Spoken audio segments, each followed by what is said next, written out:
super kalabas kayo ang ato ang unit. 3, 2, 1, go! Good day mga boss, it's October 9, 2024. Once again, your Kuya Elmer here from Kuya Elmer to 3. So for today's video mga boss, kuya natin i-check ngay pinakahinog nga unit. And then, of course, top of the line na ni, naka-sunroof and lowest in the market. And with 20,000 mileage na good. Super kayo kahinog, super kalabas. So it's a 2019 Ford EcoSport Titanium EcoBoost. Yung look ani siya, nakagunting ani kaysa front lang daan niya nindot na ang iyang design compared with the previous nga release. So again, it's a 2019 Ford EcoSport Titanium EcoBoost 1.0 with 28,000 mileage. So super kay kinog. And then also request ni sa itong buyer from Secure. So let's go.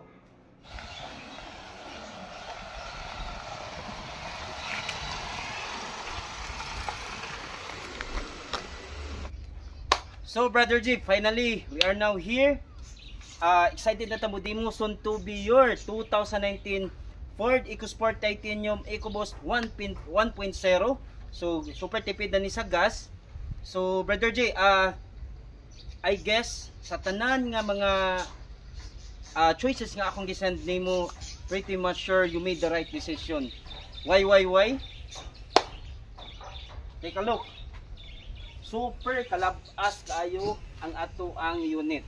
And of course, with 28,000 super fresh city drive, 28,000 mileage only, and naka sunroof nasad ni siya. So Brother J, to make you more excited, let's check interior niya, engine functions ug unsa kahinog. So let's go. So brother, let's start diri sa exterior. So check ta diri sa bumper first. As we can see, ang naka-good thing, ang nakaganahan gud nako aning new look sa EcoSport karon brother is kaniyang grill diri oh. So lovely, tisoy na gid kay siya. Then check na to ang left and right nga kuan, headlight, of course crystal clear.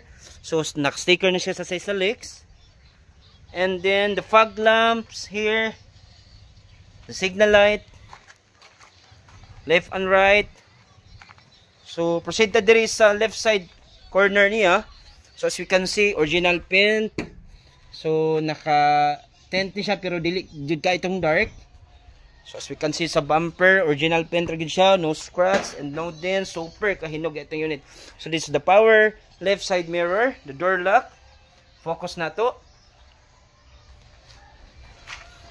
So nindot na sad na ang iyahang yantas, no? Muni ang yantas gid niya. Tisoy na kaayo. And then of course ang rims niya, ang tires niya is naapa sa mga 95% kabag-on or mga close to 98, baga pagid kayo. So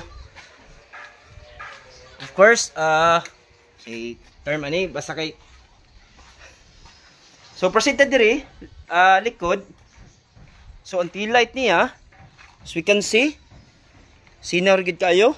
So walay joy scratch. So it's an EcoBoost. Likod niya, so spare tire niya Brother J, nana diri. And then right here, it's an EcoSport Titanium. So proceed na diri left side. So exterior brother, super kahinog yun. Sinaw gid kayo. Actually wala pa ni naka-buffing, but right before nato ni i-release, kompleto rata exterior, interior and engine detailing. So exterior 10 out of 10 ang atong rating brother. Super kayo kalabas. So check na to ang interior.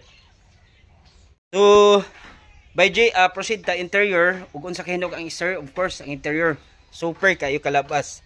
So interior all are original. So muni ang dashboard niya, lapad ra gid kaayo with a wide touchscreen monitor. I don't know og pila ni ka-inch siya pero wide na, lapad na gid ka siya. So ang legroom niya spacious ra gid kaayo, adjustable with original pag gini ang iyahang seats. Kuan na gini siya kanang leather na.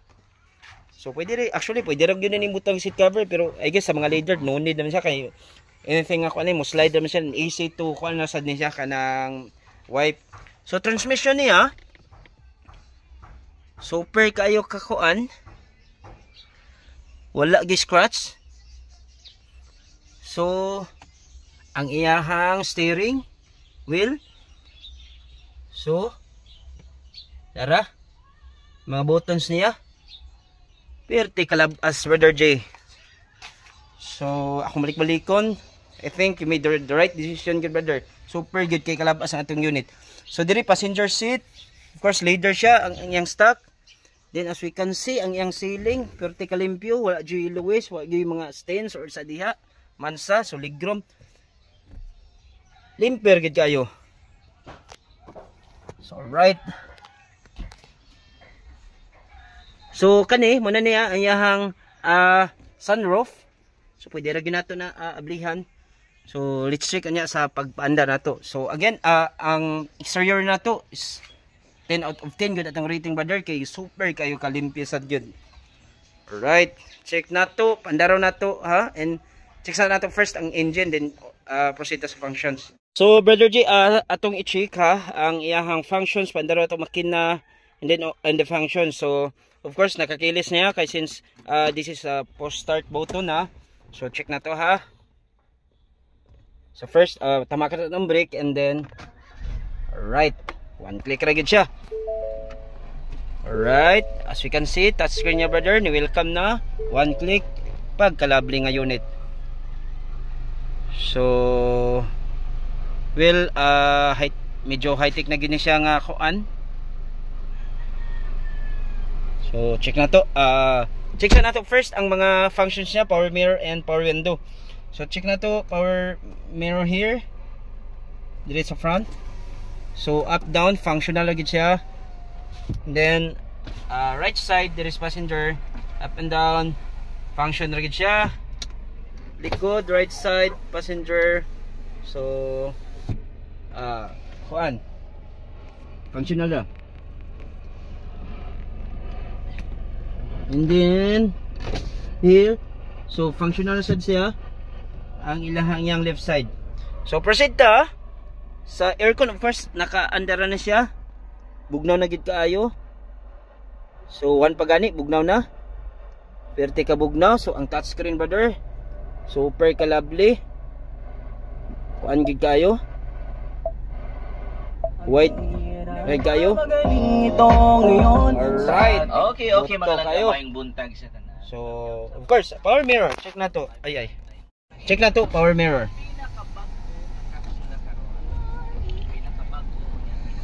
Here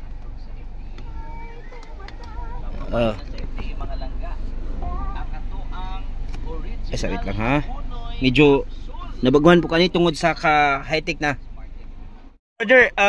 Power mirror, so this is the left button, imo lang na i-click, so orange na siya. So check na to ha, adjust left, adjust right, up and down. Alright, so power mirror. So proceed na diri sa right side. So ang pinakauna mga langga ang tawag na to. Right, adjust right, adjust left, up and down. Alright, moving na gid brother. And then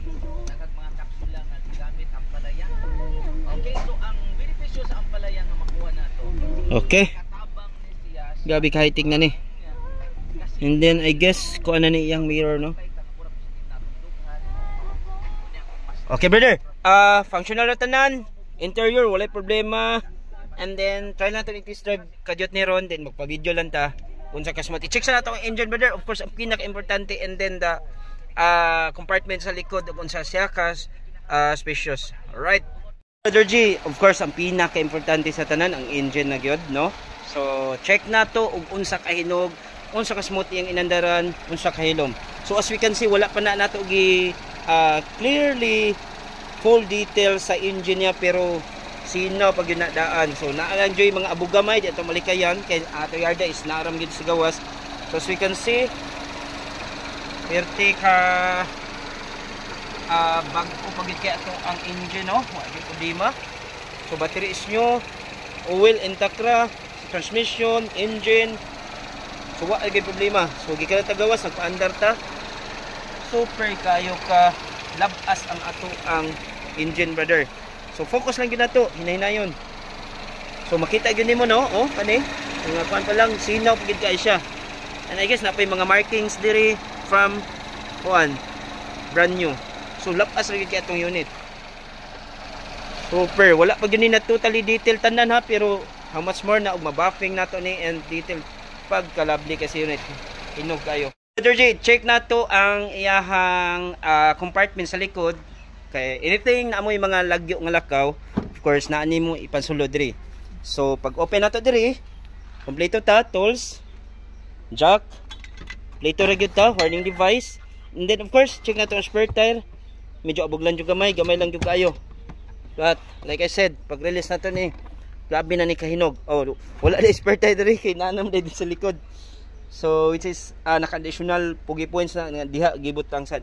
So brother, again, compartment na to, spacious ra gid kaayo, luag ra gid kaayo.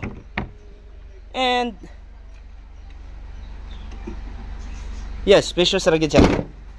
So the spare tire here dito ra. So absolutely brother, unit na to good as new. And then of course makina good as new condition, super hinog, interior exterior engine. And of course ang sunroof na brother no, wala na kundi mo ako i-check. Check na to ang sunroof niya no. Di na kay ko familiar pa ani ha, kay latest kay ni siya. Pero check, try na ko click ni. Oh, yes mo day. So sunroof niya brother J mo gini siya. So kanira nga button, very simple. Dayay. So open and close ra pagkalabli sa unit brother J. So brother, advice na ako para di kita maunhan sa unit no. Kay since mga buyer diri, bulk of buyers diri na agyo diri tanan, ato gyud ni siya i-make sure og reserve as much as possible today for only 10,000 just to hold the unit, and dili na ta maunhan sa buyer kay for sure once nga maunhan tag reserve medyo maglisod na ta. So brother, again, you made the right decision. Super kahinog unit, di na gyud ni dugay-dugayon. Alright, that's the end of the video brother nya. Thank you gud kaayo.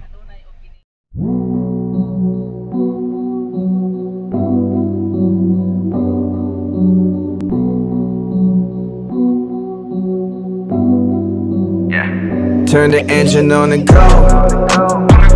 I've been picking up some steam when I'm moving through the scenes. Put the fire in the hole.